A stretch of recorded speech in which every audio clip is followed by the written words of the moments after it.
अगर हम बात करते हैं इंटेलिजेंस टॉपिक की, इससे भी 1 से 2 ही क्वेश्चन आते हैं, 2 से ज्यादा क्वेश्चन इंटेलिजेंस से भी नहीं आते, बट पढ़ना तो है ही अगेन। ठीक है जी। तो अगर हम बात करें इंटेलिजेंस की, तो इंटेलिजेंस यानी बुद्धि, हम सभी को पता है इंटेलिजेंस यानी बुद्धि।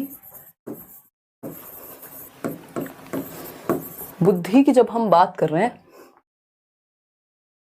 बुद्धि अपने आप में ऐसा टॉपिक है जो बहुत कंट्रोवर्शियल है। अलग अलग लोग बुद्धि की अलग अलग परिभाषाएं देते हैं, अलग अलग तरह से बुद्धि को देखते हैं, सब बुद्धि को समान नहीं मानते।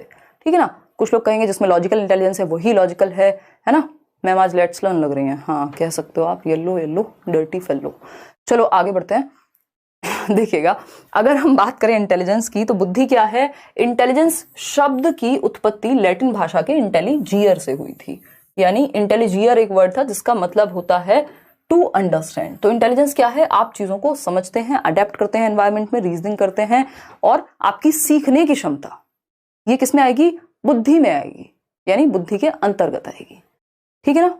अगर हम बात करते हैं यहाँ KVS PRT के बैच के बारे में, जो लोग बातें कर रहे हैं एक बार करें, और मटेरियल से लेके नोट्स वोट्स, ऐसा नहीं है कि आप कोर्स अलग ले रहे हैं, नोट्स अलग ले रहे हैं, मॉक टेस्ट अलग ले रहे हैं, वो सब एक ही जगह पे मिल जाएगा। फिर देखिएगा, अगर हम बात करते हैं इंटेलिजेंस शब्द की, तो इसकी उत्पत्ति इंटेलिजियर से हुई है, जिसका मतलब होता है टू अंडरस्टैंड।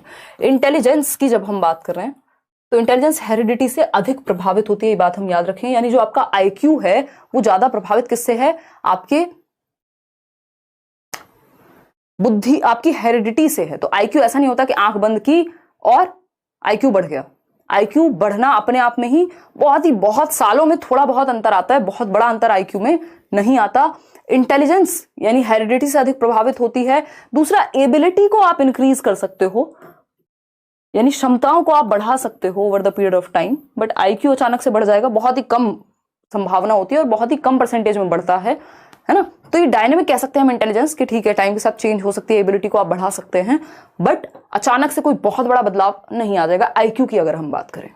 ठीक। Intelligence is the ability to reason, आपके तर्क करने की क्षमता, आपके एनवायरमेंट में अडेप्ट करने की क्षमता और आपके सीखने की क्षमता। भाई आप ठंड में हैं कहीं, तो आप ये थोड़ी देखेंगे ये जो कपड़ा है, ये जो ब्लैंकेट आपको मिला है, रजाई आपको मिली है, अगर मिल रही है, आप ठंड में एकदम ऐसे खड़े हुए थे बर्फ में और आपको कोई लाके गर्म कंबल दे दे, तो आप पहले ये देखेंगे इसकी क्वालिटी कैसी है, इसमें से बदबू तो नहीं आ रही है, आप जान बचाएंगे वहां। तो ये आपकी अडेप्ट करने की क्षमता है कि आप जैसे माहौल में होते हैं वैसे आप अडेप्ट कर जाएं, तो आप इंटेलिजेंट कहलाएंगे, अदरवाइज तो आप खत्म। ठीक। तो ability to reason, adapt and to learn. गर्मियों में आप अलग तरीके से चीजें करते हैं, सर्दियों में आप अलग तरीके से चीजें करते हैं, तो यानी आप अडेप्ट करते हैं। नई जगह पे आपका ट्रांसफर होता है, आप वहां अडेप्ट करते हैं। नई जगह पे आप शिफ्ट होते हैं, वहां आप अडेप्ट करते हैं। ये कहां से आ रहा है? आपकी बुद्धि की क्षमता से आ रहा है कि आप अडेप्ट कर लेते हैं, आप चीजें सीख लेते हैं, आप चीजों में तर्क कर लेते हैं। कितना बेहतर कर लेते हैं उतनी बेहतर आपकी इंटेलिजेंस कही जाएगी। एक ये ऐसी परिभाषा है जो सब जगह चलती है। अब ये स्टैनफोर्ड बिने इंटेलिजेंस स्केल है, IQ की एक टेबल है। IQ किसने दिया? अभी आएंगे उस पर। ठीक। IQ टेबल है ये। IQ बेसिकली एक स्कोर है जो आपकी बुद्धि के स्तर को मापने के लिए दिया गया, और इसमें कई सारी चीजें हैं, अलग अलग लोगों ने अलग अलग टेबल्स दी हैं, बट यहाँ जो बेसिक आपको याद रखना है, एक तो वो याद रखना है कि जो एवरेज IQ होता है वो 90 से 110 यानी 109 के बीच होता है औसत IQ, और मोर देन 50% लोग यहीं फॉल करते हैं, यानी मोर देन 50% लोग औसत IQ ही रखते हैं, 90 से 110 जिसको हम कह रहे हैं। इडियट यानी बिल्कुल ही जड़ बुद्धि जिसको हम कह रहे हैं, वो है 20 से या 25 से भी कम अगर आपका IQ है। ठीक। ये अलग अलग टेबल में अलग अलग मिलेगा। हम स्टैनफोर्ड बिने इंटेलिजेंस स्केल पढ़ रहे हैं जो कि स्टैंडर्डाइज्ड है एक तरह से। ठीक। अगर हम बॉर्डर लाइन की बात करें, जो बिल्कुल बॉर्डर लाइन पे है, पढ़ा तो आप सकते हैं लेकिन बहुत ज्यादा बुद्धि के स्तर पे आगे नहीं है, 70 से 79 तक। जो जीनियस है, गिफ्टेड है, गिफ्टेड मतलब गिफ्टेड ही है वो, फिर आपकी दुनिया के लिए ही गिफ्ट है वो एक तरह से। अगर अच्छे से उसको हम यूज कर पाए गिफ्टेड बच्चे को, तो वो रिसोर्स हो जाएगा पूरी दुनिया के लिए, क्योंकि ऐसे ही लोग फिर डिस्कवरीज करते हैं, ऐसे ही लोग साइंटिस्ट से लेकर के और अलग अलग क्षेत्र में कुछ बेहतर करके निकलते हैं। ठीक है। तो जिसका IQ ओवर 140 है, या कई जगह पे आपको इंडियन कॉन्टेक्स्ट में 130 प्लस को भी गिफ्टेड कह देंगे। ठीक। तो ये एक बेसिक सी बात है। मोरॉन कहते हैं 50 से 69 वाले को, बट ये मोरॉन टाइप या इस तरह के जो डायरेक्ट क्वेश्चंस हैं वो एस्टेट वगैरह में ज्यादा देखने को मिलते हैं। तो बेसिकली आपको याद रखना है, एक तो एवरेज IQ जरूर याद रखिए, 90 से 110। एवरेज मतलब जितनी उम्र है और उसी हिसाब का आपका मानसिक स्तर है, तो आप एवरेज कहलाएंगे। अगर उम्र से आगे हैं तो फिर आप थोड़े से सुपीरियर कहलाएंगे, अबव एवरेज कहलाएंगे। तो ये है आपका कॉन्सेप्ट ऑफ आईक्यू। अगर आप आईक्यू के फॉर्मूला को देखते हैं, क्या देखते हैं, आईक्यू के फॉर्मूला को देखते हैं, तो कॉन्सेप्ट ऑफ आईक्यू तो दे दिया था, एक व्यक्ति हैं 1908 में ही 1912 में विलियम स्टर्न ने, विलियम स्टर्न, अगर पेपर में पहले पूछा जा चुका है, आपको याद रखना है, स्टर्न ने दिया है। अगर कॉन्सेप्ट ऑफ आईक्यू की बात हो, यानी जो आईक्यू का कॉन्सेप्ट है, ये जो बुद्धि लब्धि की अवधारणा है, वो किसने दी, तो वो दी विलियम स्टर्न ने 1912 में। उससे पहले इंटेलिजेंस टेस्ट आ चुका था। इंटेलिजेंस टेस्ट पहले आईक्यू के बेस पे नहीं होता था, आईक्यू तो बाद में डेवलप हुआ है। ठीक, तो कॉन्सेप्ट ऑफ आईक्यू की जब हम बात कर रहे हैं, तो आईक्यू का फॉर्मूला है, ये फॉर्मूला पूरा रिवाइज करके दिया एक व्यक्ति है 1916 में स्टैनफोर्ड यूनिवर्सिटी में, लुई टर्मन। लुई टर्मन, अभी आएंगे इन पे भी, बट याद जरूर रखिएगा, इसमें कंफ्यूजन हो जाती है कई लोगों को। 1916 और 1912 में विलियम स्टर्न ने ये जो संप्रत्यय है कि आईक्यू नाम की कोई चीज होती है, किसने कहा, विलियम स्टर्न ने। फॉर्मूला प्रॉपर रिवाइज करके किसने दिया, तो वो दिया एक व्यक्ति आपके लुईस टर्मन ने। ठीक, आईक्यू का फॉर्मूला है MA/CA × 100, MA/CA × 100। मैं का मा वा कैसे भी याद रख सकते हो, मावा मतलब MA बोले तो मानसिक आयु, वा बोले तो वास्तविक आयु, जिसको CA बोलते हैं, आपकी बायोलॉजिकल एज, आपकी डेट ऑफ बर्थ से आज तक की एज। इनको अपॉन में रखते हैं और मल्टीप्लाई 100 से जरूर करते हैं। कई बार डायरेक्ट फॉर्मूला पूछ लिया जाता है, ऑफलाइन पेपर्स में बहुत बार फॉर्मूला पूछा हुआ है, ऑनलाइन में अभी तक नहीं पूछा क्योंकि एक ही बार हुआ है, तो पता कुछ नहीं है, लेकिन पूछ सकता है बिल्कुल। और दूसरा इसी के अराउंड पूछ सकता है। मान लीजिए कोई बच्चा है जिसकी रियल एज, यहाँ पे क्रोनोलॉजिकल एज जिसको हम वास्तविक आयु कहते हैं, जब से आपकी डेट ऑफ बर्थ है, जितने साल आपको धरती पे भटकते हुए हो गए, उतनी आपकी क्रोनोलॉजिकल एज होगी। बायोलॉजिकल यानी उतनी ही आपकी जैविक एज है, तब से आप जीवित हैं। ठीक, तो अगर आप मान लीजिए 10 साल के हैं वास्तविक रूप से, और मेंटल एज क्या होती है, जिस लेवल पे आपका दिमाग काम करता है। हम बोलते हैं ना, ये बच्चा तो अपनी उम्र से आगे सोचता है, या फिर जितनी समझ अपनी एज तक आ जानी चाहिए थी उतनी भी नहीं आई। तो अगर मेंटल एज आपकी 10 से ऊपर है, 12 साल है, तो इसका मतलब आप एवरेज से ऊपर निकल गए। ठीक, तो कई बार तो ये फॉर्मूला में रख के क्वेश्चन सॉल्व करने को भी दे देता है, इजी होता है। 2 चीजें गिवन होंगी, एक चीज निकालनी होगी। तो मान लीजिए किसी बच्चे की रियल एज जो है, क्रोनोलॉजिकल CA जो है, बायोलॉजिकल एज, वो 10 वर्ष है, उसका दिमाग 12 वर्ष के बच्चे के जितना काम करता है। तो यहाँ पे हमें सिंपल पता चल गया, जो मेंटल एज है, मानसिक आयु है, वो है 12 वर्ष। जो वास्तविक आयु उसको नीचे रखते हैं 10 वर्ष, 100 से गुणा कर देंगे, 120 IQ आ गया। और हमें पता है 90 से 110 जो है वो क्या है, एवरेज IQ है, औसत है। तो इसका मतलब औसत से तो ये बच्चा ऊपर हो गया। अगर आपकी जितनी एज है, मान लीजिए बच्चा 10 साल का है और 10 ही साल के लेवल पे उसका दिमाग चलता, तो औसत IQ निकल के आता। भाई एवरेज है आप, जितना आपकी एज है उतना ही आपका दिमाग चलता है, मानसिक आयु आपकी उतनी ही है, तो आप औसत हो गए। अगर आप जितने साल के हैं उससे ऊपर आपका दिमाग चलता है, तो आपकी जो IQ का स्कोर है वो एवरेज से ऊपर जाएगा। अगर आप जितने साल के हैं उतना भी आपका दिमाग नहीं चलता, तो आप एवरेज से भी नीचे हैं, बिलो एवरेज कहलाएंगे। फिर आप अलग अलग कैटेगरीज इसमें हैं। तो chronological age is the biological age from the birth, कि जब से आपका जन्म हुआ है, वो जितने भी साल आपको हो चुके हैं धरती पे, वो है आपकी CA। ठीक, अब कहानी शुरू होती है। इंटेलिजेंस टेस्ट पहला कब आया, तो 1905 में प्रॉपर तरीके से आ गया आपका फर्स्ट इंटेलिजेंस टेस्ट, जिसको पहला बुद्धि परीक्षण कहते हैं। लगभग हर परीक्षा में एक ना एक बार पूछा गया है आज तक। ठीक है जी, अगर हम करें तो एल्फ्रेड बिने और थियोडोर साइमन, ये इनके सहयोगी थे। थियोडोर साइमन, फ्रांस में इसको निकाला गया जो पहला टेस्ट था। तो कोई कह रहा है हिंदी के नोट्स आपने अपडेट किया, मैंने प्रिंट निकलवा लिया था पहले, बताइए क्या अपडेट किया है, मैं भी कर लूं। पीयूष, वो थोड़े बहुत ही चेंजेस होते हैं, तो एक काम कर लो, जो नए वाले नोट्स हैं उनको कंप्यूटर में किसी चीज में खोल के और देख लो एक बार, जो जो चेंजेस हो उसको लिखते जाओ अपना। ये कौन सी बड़ी समस्या है, इतनी तो समस्या समाधान करता आप लोग हैं ही, है ना। हाँ, बहुत हद तक शरीक, बहुत हद तक। चलिए कहानी समझते हैं, इंटेलिजेंस की कहानी कैसे शुरू हुई। फ्रांस में शुरू हुई थी।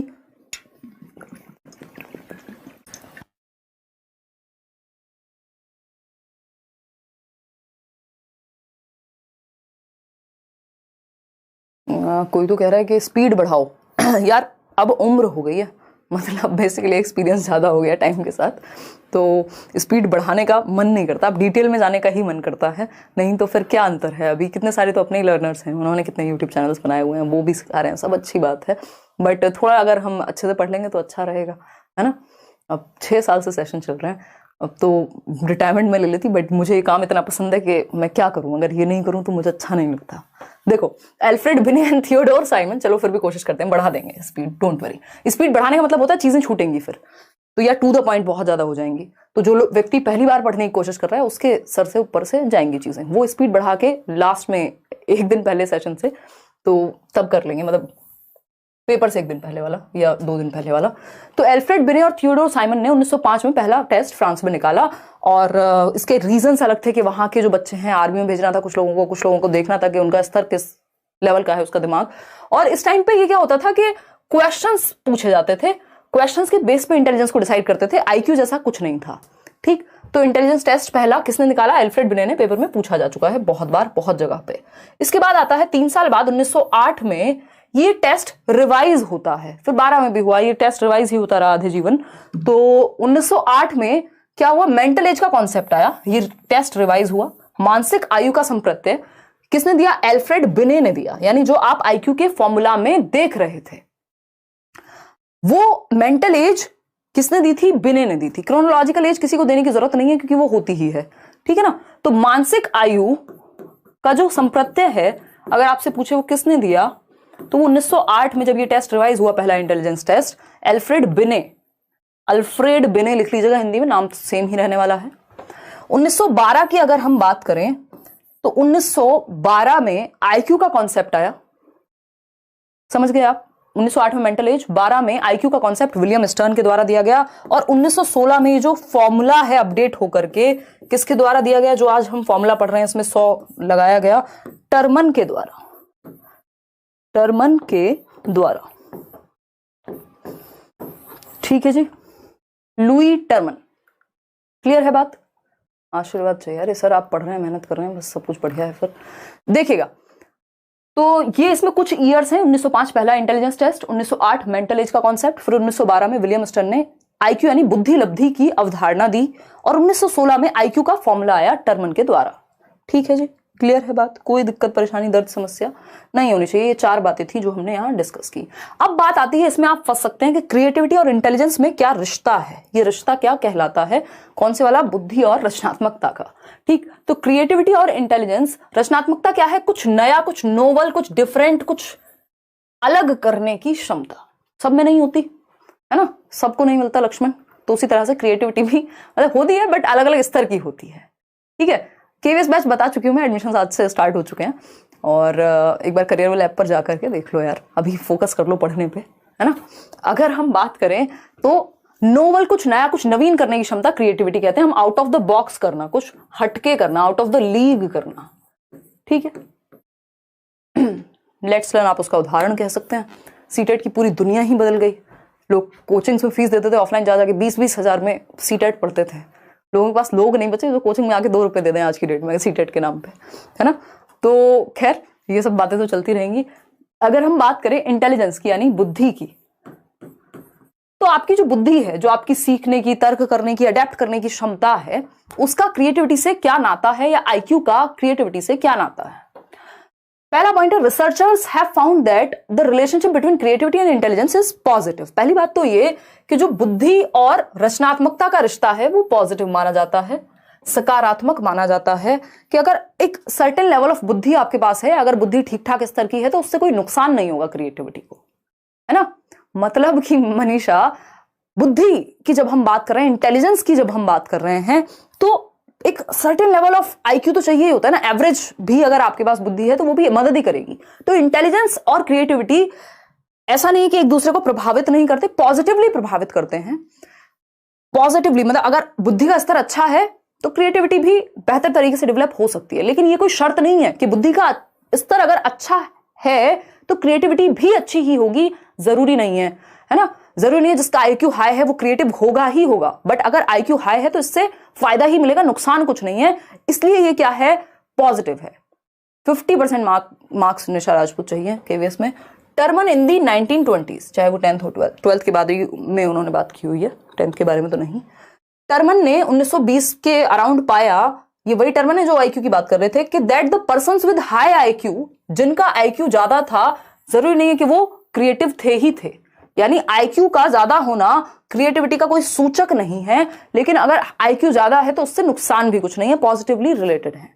इसका मतलब क्या हुआ, हर व्यक्ति जिसका आईक्यू ज्यादा है वो क्रिएटिव होगा ही होगा, नॉट नेसेसरी, ठीक। लेकिन एक सर्टेन लेवल ऑफ बुद्धि आपको चाहिए होती है क्रिएटिविटी के लिए। अगर आप बिल्कुल जड़ बुद्धि हैं तो बहुत ही मुश्किल हो जाएगा कि क्रिएटिविटी काम कर पाए। जड़ बुद्धि तो खैर अपना भी ध्यान नहीं रख पाता, वो अपने आप में अलग टॉपिक है, सीटेट में उतना आपको जानना नहीं होता, कभी पूछेगा भी नहीं आपसे।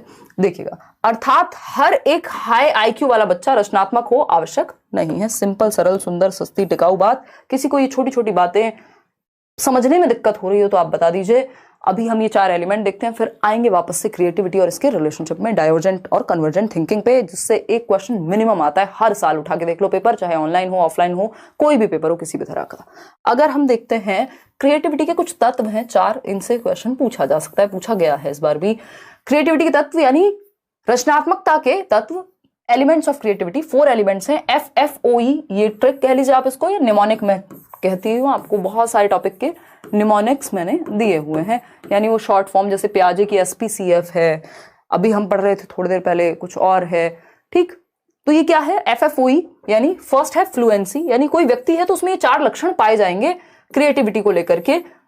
एक है F फॉर फ्लुएंसी यानी धारा प्रवाहिता, यानी कोई प्रॉब्लम उसके सामने रखो, वो दुनिया भर के थॉट्स, दुनिया भर के आइडियाज दे देगा। ऐसा नहीं है किसी चीज को सॉल्व करने का एक ही तरीका है, मल्टीपल थॉट्स हैं उसके पास, मल्टीपल वेज हैं। फ्लुएंसी है, जैसे आप बोलते भी हैं तो अटक नहीं रहे, मल्टीपल वेज हैं बोलने के।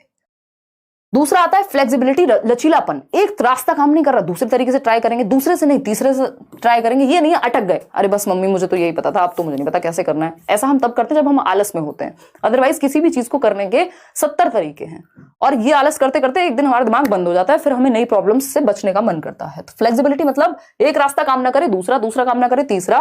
वो कहा जाता है ना कि भाई आपका जो अल्फाबेट है उसमें कितने लेटर्स हैं, 26। तो अगर प्लान A काम ना करे B ट्राई करो, B ना करे C ट्राई करो, Z तक बहुत सारी चीजें हैं। तो ये फ्लेक्सिबिलिटी है कि आप अटक नहीं रहे एक जगह पे। फिर आता है थर्ड, है ना, इसका मतलब आपको रिलेशनशिप्स में बिल्कुल नहीं लेके जाना है कि पर्सन A काम नहीं कर रहा है तो पर्सन B पे ट्राई करेंगे, पर्सन B काम नहीं कर रहा तो ये इसको दिल पे ले जाते हैं। कई लोग रियल जीवन में फॉलो करने लगते हैं, तो आपका जीवन जो है थोड़ा सा अशांतिपूर्ण हो सकता है अगर आप ये रिलेशनशिप्स में अप्लाई करते हैं। ये इतनी फ्लेक्सिबिलिटी है ना, थोड़ी बहुत रिजिडिटी भी चाहिए होती है, बट ठीक है, फ्लेक्सिबिलिटी होनी ही चाहिए। ओरिजिनल यानी ओरिजिनलिटी एक चीज है, ओरिजिनलिटी बोले तो मौलिकता, यानी आपके जो थॉट्स हैं वो मौलिक हों। ऐसा नहीं है किसी ने कुछ किया आपने भी वही कॉपी कर दिया, तो उसको फिर हम क्रिएटिविटी नहीं कहेंगे, उसको कुछ डिफरेंट करना नहीं कहेंगे। फिर आता है फोर्थ, इलैबोरेशन यानी विस्तार, यानी अब जो भी आपने सॉल्यूशन निकाला है, जो भी ओरिजिनलिटी से आइडिया आया है, नोवेलिटी से आइडिया आया है, उसको इलैबोरेट करें, उसको देखें रियल लाइफ इंप्लीकेशन क्या है, कैसे उसको विस्तृत रूप से यूज करेंगे। तो ये हैं 4 एलिमेंट FFOE। आगे बढ़ते हैं। JP गिलफर्ड एक व्यक्ति हैं, जॉय पॉल गिलफर्ड। इन्होंने क्रिएटिविटी में मतलब अगर हम बात करें डाइवर्जेंट थिंकिंग में 2 प्रकार की थिंकिंग दी है। एक है डाइवर्जेंट थिंकिंग, दूसरी है कन्वर्जेंट थिंकिंग। कन्वर्जेंट को अभिसारी चिंतन कहते हैं, अभिसारी सोच कहते हैं। डाइवर्जेंट को अपसारी चिंतन कहते हैं। ठीक है, बात इतनी। अब अपसारी का मतलब होता है दिशाओं में जाना। ये जो डाइवर्जेंट थिंकिंग है इसी को इन्होंने क्रिएटिविटी से जोड़ा है, ये आप याद रखेंगे, अभी समझ में भी आ जाएगा। रचनात्मकता से किसको जोड़ा है, अपसारी चिंतन को। रचनात्मकता से जोड़ा है अपसारी चिंतन को, ठीक। कन्वर्जेंट थिंकिंग यानी अभिसारी चिंतन को किससे जोड़ा है, इंटेलिजेंस से। अब इंटेलिजेंस क्या कहानी है, इंटेलिजेंस का मतलब है आपकी वही रीजन करने की, अडेप्ट करने की एनऑल एबिलिटी, बुद्धि से। अभी समझेंगे ये कहानी, आपको भी समझ में आ जाएगी। देखिएगा, अपसारी चिंतन यानी डाइवर्जेंट थिंकिंग। आपको कोई एक प्रॉब्लम दे, आप कहते हैं 36 सॉल्यूशन तैयार हैं, इसको ऐसे भी कर सकते हैं, ऐसे भी कर सकते हैं, ऐसे भी कर सकते हैं। अच्छा, पॉल्यूशन कम करने की बात है, कैसे कर सकते हैं, अच्छा ये कर सकते हैं, पौधे लगा सकते हैं, फलाना काम कर सकते हैं, ये ऑड इवन रूल लगा सकते हैं, कुछ और कर सकते हैं। 70 तरीके दिमाग में आएंगे एक प्रॉब्लम के, यानी ये ओपन एंडेड होगा। जैसे आप ऐसे टाइप क्वेश्चंस लिखते हैं तो उसमें आपके थॉट्स आते हैं, ओपन एंडेड होता है, कोई एक सिंगल आंसर नहीं है। आप डिफरेंट दिशाओं में, डाइवर्जेंट का मतलब ही है दिशाओं में, डिफरेंट दिशाओं में। D for divergent, D for different दिशाएं, ठीक है जी। तो ओपन एंडेड मतलब मुक्त उत्तर। एक होता है क्लोज्ड एंडेड प्रश्न, ऐसे भी पूछ लिया जाता है। ओपन एंडेड प्रश्नों के लिए आपको बढ़ावा देना, ये एक पॉजिटिव बात है। अगर आप बात करते हैं किसकी, पूरी शिक्षण प्रक्रिया की, तो आपको बच्चे के ओपन एंडेड थॉट को डेवलप करना है, उसके मुक्त उत्तर देने वाली चिंतन को विकसित करना है। मुक्त उत्तर क्या है? आप कह रहे हैं भाई पॉल्यूशन ज्यादा होने के रीजंस क्या हैं? अब इसमें बच्चा 70 तरह के रीजन बता सकता है, वो मुक्त है, वो ओपन है, वो फ्री है। लेकिन आपने कहा कि भारत की राजधानी बताओ, ये हो गया क्लोज एंडेड। या आपने कोई एमसीक्यू पूछ लिया, आपने कोई फिल इन द ब्लैंक पूछ लिया, है ना, फिल इन द ब्लैंक पूछ लिया आपने, ट्रू फॉल्स पूछ लिया, ट्रू है कि फॉल्स है, एक ही आंसर है आपके पास, है ना, वन वर्ड आंसर पूछ लिया, ये सब क्या है? क्लोज एंडेड है। इसमें आप बुद्धि का तो इस्तेमाल कर सकते हैं भाई। आपको अगर 4 ऑप्शंस में से एक ऑप्शन चूज करना है तो आपने अपने इंटेलिजेंस का इस्तेमाल किया। जब आप पेपर में भी जाएंगे कोई क्रिएटिविटी थोड़ी लगाएंगे, कुछ नया थोड़ी कर देंगे, वहां 5वां ऑप्शन लिखाएंगे खुद से, नंबर ही नहीं मिलेंगे। तो वो क्लोज एंडेड क्वेश्चन है जिसमें आप अपनी बुद्धि का तो यूज कर रहे हैं छांटने के लिए, चूज करने के लिए, जवाब देने के लिए, लेकिन नया कुछ नहीं कर रहे। नया कुछ करने के लिए आपको डाइवर्जेंट थिंकिंग करनी पड़ेगी, अब सारी चिंतन करना पड़ेगा, ओपन एंडेड थॉट होना चाहिए। तो आपको बच्चे में डाइवर्जेंट थिंकिंग को, ओपन एंडेड थॉट को बढ़ावा देना है।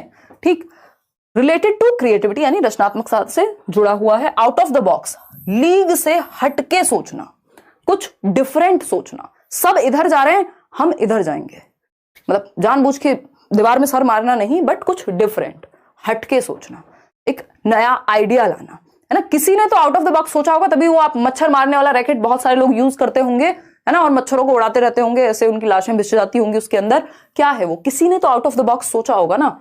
इलेक्ट्रिसिटी पहले से थी, करंट पहले से था, वो रैकेट पहले से आते होंगे उस तरह के, लेकिन किसी ने तो कुछ डिफरेंट सोचा। तो out of the box thinking, creativity, open ended thought उसमें लगा, 70 चीजें ट्राई की होंगी, सोचा होगा, तब जाकर के एक चीज निकल करके आई होगी। ठीक है, कोई दिक्कत, कोई परेशानी? थोड़ा रुक के पानी पी लीजिए। अरे अरे नहीं, सब बढ़िया चल रहा है एकदम। देखो, मल्टीपल सॉल्यूशंस यानी एक चीज के 70 सॉल्यूशन आपके पास हैं। 70 मतलब कई सारे, जबकि यहां पे एक सिंगल सॉल्यूशन होगा। लिमिटेड सॉल्यूशंस होते हैं अगर आप क्लोज एंडेड की बात करें, जैसे एमसीक्यू सॉल्व कर रहे हैं, लिमिटेड ऑप्शन है, एक ही सही होगा, फिल इन द ब्लैंक है, ट्रू फॉल्स है, टू द पॉइंट कोई बात वन वर्ड में पूछी जा रही है। तो ये इंटेलिजेंस से रिलेटेड है और वो ओपन एंडेड है, क्रिएटिविटी से रिलेटेड है। किसको बढ़ावा देना है? डाइवर्जेंट थिंकिंग को। जब आपको कोई एक चीज चूज करनी होती है, 15 रिश्ते आए हुए हैं शादी के लिए, आपको एक व्यक्ति चूज करना है, आपको कन्वर्जेंट थिंकिंग लगानी पड़ेगी। ठीक है ना, कि चूज करना है तो इंटेलिजेंस का प्रयोग करके आप ऑप्शंस को कम करते जाते हैं धीरे धीरे। जब आप डिसीजन लेते हैं फाइनल, तो आप कन्वर्जेंट थिंकिंग का प्रयोग करते हैं। और जब आप दिशाओं में सोचते हैं, आप निकले पूरे जहान में, मम्मी लेके आओ जितने भी रिश्ते हैं सब देख लेंगे, शादी.com से लेकर के और क्या क्या, ये क्या है, अब सारी चिंतन है, आप अभी डाइवर्जेंट थिंकिंग कर रहे हैं। लेकिन जब आप चूज करते हैं फाइनली कोई भी एक डिसीजन लेना, वो कन्वर्जेंट थिंकिंग है। ये फालतू एग्जांपल्स इसलिए ले रही हूं क्योंकि ये याद रहते हैं आप लोगों को। ठीक है, तो ये बेसिकली एक सिंपल बात हुई। ठीक, तो डाइवर्जेंट थिंकिंग में आप दिशाओं में सोचते हैं। जब आप फाइनली एक पॉइंट पे आते हैं तो आप दिशाओं से एक पॉइंट पे आते हैं। इसको ऐसे भी देख सकते हैं एक चार्ट के माध्यम से। मैं ज्यादा डिटेल में जा रही हूं, बट अगर आपका कॉन्सेप्ट बेहतर होगा इस बार के सीटेट में तो अच्छा ही है। एक पॉइंट से दिशाओं में जाना डाइवर्जेंट थिंकिंग है। आपको एक थॉट दिया, अच्छा पॉल्यूशन को कम करने का सोल्यूशन बताओ, 5 तरीके आपने दिमाग में निकाल लिए। अच्छा, जेंडर बायसनेस क्यों है, सोचो। आपके दिमाग ने चारों तरफ दौड़ लगाना शुरू कर दिया, डाइवर्जेंट थिंकिंग शुरू हो गई, बच्चे आपस में बहस कर रहे हैं, अलग अलग आइडियाज आ रहे हैं, ये हुआ डाइवर्जेंट यानी दिशाओं में। लेकिन आपसे पूछा कि 4 स्टेट्स की कैपिटल्स बताओ, कोई भी 4 स्टेट बता दिए या कोई भी 4 अपने मन से बोलने को कहा, तो इसमें ज्यादा ऑप्शंस नहीं होंगे। आप अलग अलग दिशाओं से, पूरी दुनिया में जितनी कैपिटल्स होंगी वहां से आप भारत के 4 स्टेट पे आएंगे। या फिर अगर कोई भी आपको उत्तर दे दिया, तो आप जब अलग अलग दिशाओं से एक पॉइंट पे आते हैं तो ये कन्वर्जेंट है कि इतने सारे रिश्ते थे, एक चूज कर लिया आपने, ये है कन्वर्जेंट थिंकिंग। इतने सारे ऑप्शंस में से एक पे आप गए। जैसे आप 4 ऑप्शंस पे मान लेते हैं, ये ऑप्शन ए है, आप क्वेश्चन सॉल्व कर रहे हैं, ये ऑप्शन बी है, ये ऑप्शन सी है और ये ऑप्शन डी है। अब कोई एक आप चूज करेंगे, ये है क्लोज्ड एंडेड थॉट, कन्वर्जेंट यानी अभिसारी चिंतन। यहां पर जब आप डाइवर्जेंट की बात कर रहे हैं तो एक पॉइंट आपको दिया होगा कि अच्छा ये समस्या है जेंडर की, बताओ कैसे सॉल्व करें। तो यहां से आप डाइवर्जेंट थिंकिंग करना शुरू करेंगे, दिशाओं में फैल जाएंगे, एक पॉइंट से मल्टीपल सॉल्यूशंस पे जाएंगे। इसी को हम डाइवर्जेंट थिंकिंग को इसीलिए क्रिएटिविटी से जोड़ते हैं। एक और चीज होती है लेटरल थिंकिंग।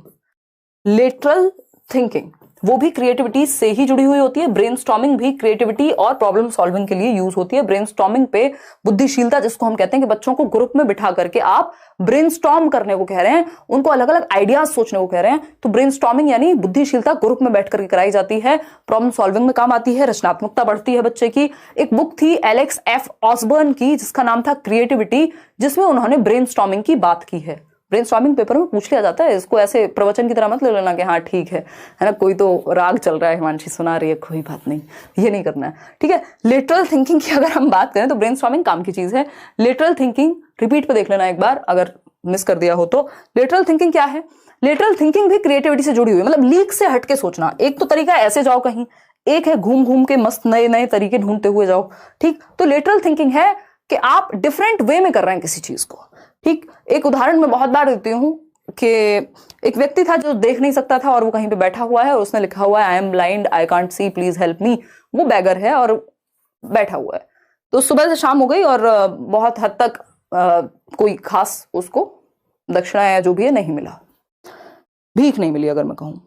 एक व्यक्ति है वो आया, उसके दिमाग में लेटरल थिंकिंग चल रही थी, उसने कहा इस बोर्ड को ही चेंज करते हैं। उसने बोर्ड पे कुछ कुछ लिख दिया, शाम को देखा तो बहुत सारे लोग उसको बहुत सारा कलेक्शन मिल चुका था। उसका रीजन उस पर लिखा, उसने ये लिखा आई एम ब्लाइंड और मेरे को हेल्प करो। उसने लेटरल थिंकिंग का यूज किया, डिफरेंट तरीके से सेम बात को कहा।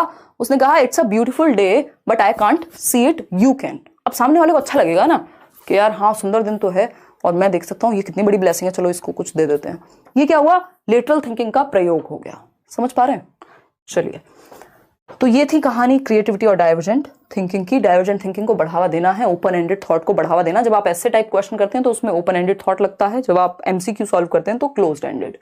यहाँ पे एक नोट है छोटा सा, अपसारी चिंतन वाला प्रत्येक व्यक्ति क्रिएटिव होगा, क्रिएटिव नहीं होगा, परंतु हर क्रिएटिव व्यक्ति अपसारी सोच यानी डाइवर्जेंट थिंकिंग अवश्य रखता होगा। फास्ट कराएं, करा देते हैं, 1 मिनट में करा देते हैं फास्ट।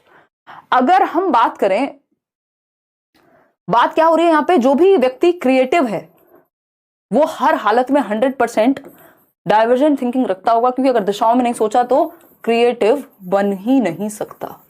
अगर डाइवर्जेंट थिंकिंग नहीं करेगा तो क्रिएटिव कहां से बन जाएगा भाई, ठीक है।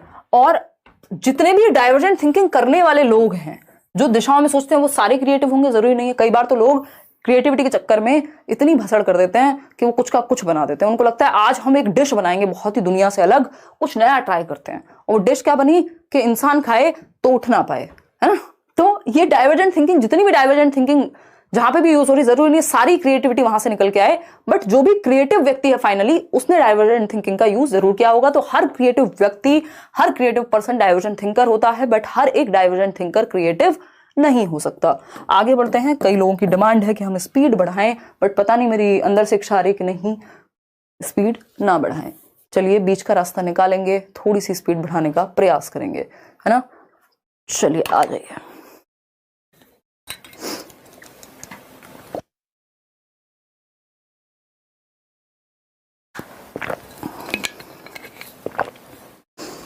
नो स्पीड, चलिए ठीक है, देखते रहिए।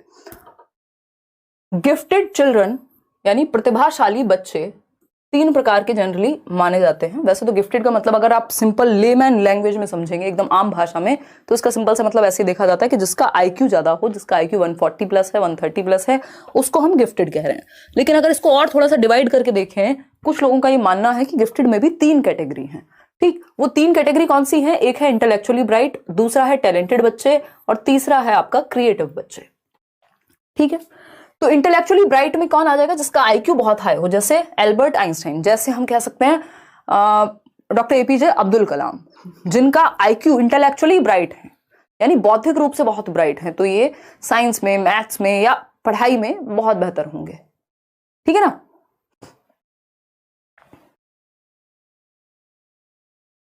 कर सकते हो खान साहब। यार ये वाले क्वेश्चंस प्लीज आप बाद के लिए रख लिए, अभी ये सेशंस में बहुत एनर्जी लगती है, इस पे फोकस कीजिए, है ना। और क्वेश्चंस नहीं है ना, क्योंकि एक बार फ्लो टूटता है तो जो इंसान पढ़ रहा है बैठ करके, उसके लिए भी वो हो जाता है डिस्टर्बेंस।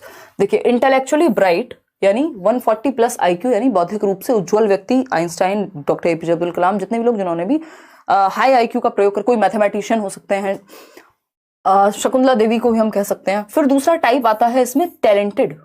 टैलेंटेड कौन होंगे? सचिन तेंदुलकर। किसी एक क्षेत्र विशेष में आग लगा दी, आग मतलब मेटाफोरिकली, लिटरली नहीं, ठीक। क्रिएटिव की अगर हम बात करें तो कुछ नया, कुछ डिफरेंट क्रिएट करना। एमएफ हुसैन, पेंटिंग, कोई और संगीतीय क्षेत्र में हो सकता है, कुछ नया, कुछ डिफरेंट करने वाला व्यक्ति, ठीक। तो ये 3 कैटेगरी हो गई गिफ्टेड की भी। और गिफ्टेड बच्चे जनरली डाइवर्जेंट थिंकर पाए जाते हैं, आईक्यू उनका हाई होता है। तो इसमें 3 कैटेगरी है, इंटेलेक्चुअली ब्राइट, टैलेंटेड और क्रिएटिव की। तो गिफ्टेड चिल्ड्रन को कैसे पढ़ाना है? समृद्ध पाठ्यचर्या, ये याद रखिएगा, पूछा जाता है।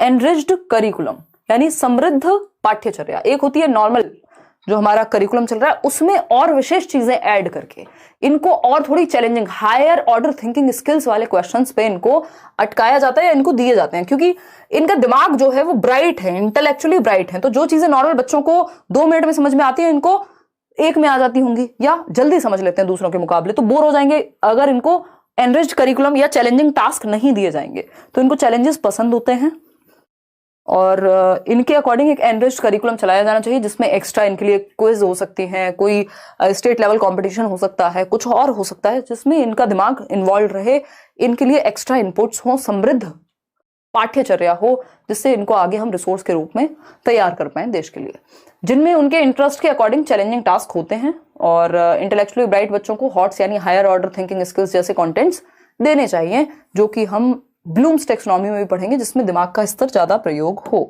ठीक है। तो ये एनरिच्ड करिकुलम यानी समृद्ध पाठ्यचर्या को जरूर याद रखेंगे। एक छोटा सा टॉपिक है, 1 नंबर में कभी आता है कभी नहीं आता, इमोशनल इंटेलिजेंस, सामवेगिक बुद्धि। इसका सिंपल सा मतलब है, पहली बार इसको सेलोवे और मेयर ने प्रस्तुत किया। वैसे एक व्यक्ति हैं जो बहुत फेमस हैं इमोशनल इंटेलिजेंस के लिए, क्योंकि उन्होंने एक बुक लिखी जिसका नाम ही इमोशनल इंटेलिजेंस है, कभी फुर्सत मिले पढ़िएगा। डेनियल गोलमैन, डेनियल गोलमैन, छोटी सी पुस्तक है। डेनियल गोलमैन ने एक पुस्तक लिखी जिसका नाम ही सामवेगिक बुद्धि है। क्या एक तो हो गया आपका आईक्यू, लेकिन आईक्यू से भी ज्यादा जरूरी एक चीज हो गई जो कि इमोशनल कोशेंट या इमोशनल इंटेलिजेंस, जिसको हम कहते हैं कि मान लीजिए आपका आईक्यू बहुत अच्छा है, लेकिन आप प्लेन उड़ाने की जगह किस दिन कूद गए क्योंकि आपका इमोशंस पर कंट्रोल नहीं था, बाकी लोगों की भी जान चली गई। तो इमोशनल इंटेलिजेंस आईक्यू से भी कई बार जरूरी होती है, ठीक है ना। क्लियर है बात? इतनी बात क्लियर है या नहीं है? बिल्कुल क्लियर है, हमें कोई दिक्कत नहीं इस बात को समझने में, कोई परेशानी नहीं है इस बात को समझने में। आगे बढ़ते हैं, समझते हैं। अरस्तु का एक कथन है, ये पेपर में एक बार आया है, अभी बस पता तो होना ही चाहिए आपको, कि anybody can become angry, that is easy, but to be angry with the right person and to the right degree and at the right time and for the right purpose and in the right way, that is not within everybody's power, that is not easy. अरस्तु कहते हैं कि नाराज होना बहुत ही आसान काम है। कोई बच्चा दिख रहा है आपको, अपने से कम पावरफुल व्यक्ति दिख रहा है, उसको गुस्सा कर दो उस पर, या गुस्सा करना या नाराज होना कोई बहुत बड़ी बात नहीं है, बट सही समय पे सही व्यक्ति से सही उद्देश्य के लिए सही मात्रा में सही दिशा में नाराज होना ये मुश्किल है। यानी अपने इमोशंस को कंट्रोल करना, इमोशनली इंटेलिजेंट होना मुश्किल काम है, बाकी तो गुस्सा करना कोई मुश्किल काम नहीं है। तो इमोशनल इंटेलिजेंस है कि आप अपने इमोशंस के प्रति कितने अवेयर हैं, कितने अच्छे से उनको मैनेज करना जानते हैं। इमोशनल इंटेलिजेंस जो व्यक्ति रखता होगा, आप देख रहे हैं ये जो आप रेड लाइट पे देखते हैं सिग्नल पे, एक पूरा इसमें भी अलग अलग तरह की चीजें हैं। जो लोग भीख भी मांगते हैं तो उनको भी पता है, अगर आप अपने किसी दोस्त या इवन अपने भाई के साथ भी जा रहे हैं तो वो एक बार तो डायलॉग मार ही देंगे, अरे जोड़ी बनी रहे, है ना। ये क्या, ये इमोशनल इंटेलिजेंस है कि अगर सच में जोड़ी वाला व्यक्ति होगा तो 2 पैसे दे ही जाएगा कि हाँ हाँ बिल्कुल खुश कर दिया, आज तो आपने, यही तो मैं चाह रहा था या चाह रही थी, है ना, ले लीजिए पैसे, कोई बात नहीं। मतलब बात ये है कि वो किसी की हेल्प करना is a different way, but ये जो प्रयोग है वाक्य का कि जोड़ी बनी रहे, ये प्योर इमोशनल इंटेलिजेंस का उदाहरण है कि उनको भी पता है कहाँ कौन सी बात करनी है, कैसे आपके साथ इमोशंस के साथ खेलना है, कहाँ पे, ठीक है ना। तो इमोशनल इंटेलिजेंस की विशेषताओं की अगर हम बात कर रहे हैं तो वो भी आपके इमोशंस के प्रति अवेयर हैं।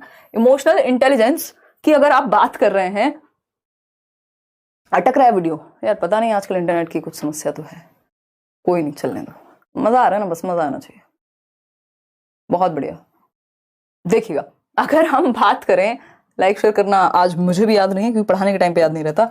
देखिएगा सोशल स्किल्स की अगर हम बात करें, सामाजिक कौशल यानी सोशली कैसे मैनेज करना है लोगों को, चीजों को, खुद के प्रति कितनी अवेयरनेस है, आत्म जागरूकता, आपको कैसा फील हो रहा है, आपको एंगर आ रहा है तो क्यों, आप अपने इमोशंस के प्रति ही अवेयर हैं, मोटिवेशन का क्या स्तर है, कैसे कंट्रोल कर रहे हैं, एम्पैथी है कि नहीं है, दूसरों के शूज में, दूसरों की स्थिति में खुद को डाल करके देख पाते हैं या नहीं, या फिर दूर दूर से सिंपैथी दिखाते हैं कि हाँ बहुत दुखी है तुम्हारे लिए और कोई दुख खास है नहीं।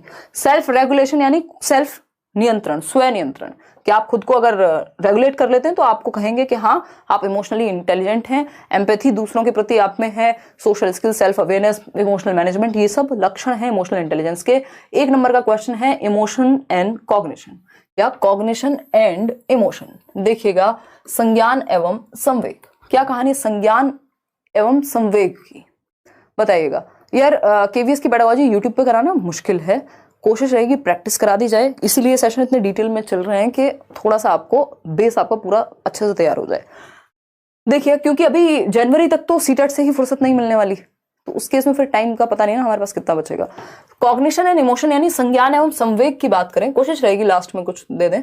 बाई डायरेक्शनल होते हैं यानी द्विदिशात्मक होते हैं, इंटर रिलेटेड होते हैं, अंतः संबंधित होते हैं। कॉग्निशन हमने पढ़ा था मेंटल स्किल्स, हमारा दिमाग और दिल यानी इमोशंस जो हैं हमारे, वो एक दूसरे को प्रभावित करते हैं, ये बात आप याद रखिएगा।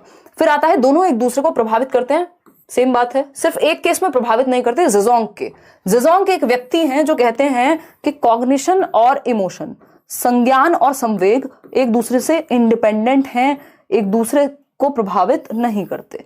कॉग्निशन एंड इमोशन क्या है, एक दूसरे को प्रभावित नहीं करते। ऐसा कौन कह रहे हैं? ऐसा कह रहे हैं एक व्यक्ति जिनका नाम है ज़ेज़ोंग, अदरवाइज बाकी लोग क्या कहते हैं, इंटर रिलेटेड हैं। ठीक है, इंटर रिलेटेड है। धुंधला दिख रहा है, आंखों की लेंस साफ कीजिए, बहुत दिनों से बदले नहीं होंगे आपने, मजाक कर रहे हो। देखिएगा, अगर हम बात करें ज़ेज़ोंग के अनुसार इमोशन एंड कॉग्निशन इंडिपेंडेंट यानी स्वतंत्र हैं। मनोवैज्ञानिकों द्वारा यह सुझाव दिया गया है कि शिक्षकों के दृष्टिकोण यानी गिफ्टेडनेस की भावना निम्नलिखित के संयोजन पर निर्भर करते हैं। अच्छा, ये अलग कहानी हो गई कि गिफ्टेडनेस के जो लक्षण हैं, लेकिन यहाँ कॉग्निशन इमोशन में 2 बातें याद रखनी है। इसमें और भी थियरीज हम करते हैं बैच में, बट यहाँ जरूरत नहीं है अभी के लिए कि एक तो ये इंटर रिलेटेड है कॉग्निशन और इमोशन, यानी आप अगर इमोशनली ठीक महसूस नहीं कर रहे, कोई घटना घट गई आपके जीवन में, जो चीजें आपको आती होंगी हो सकता है पेपर में आप उनको भी ठीक से परफॉर्म ना कर पाए, तो इमोशनली जो आपके इमोशंस हैं वो आपके दिमाग को भी प्रभावित करते हैं और आपका दिमाग भी इमोशंस को प्रभावित करता है। बस ज़ेज़ोंग कहते हैं ये दोनों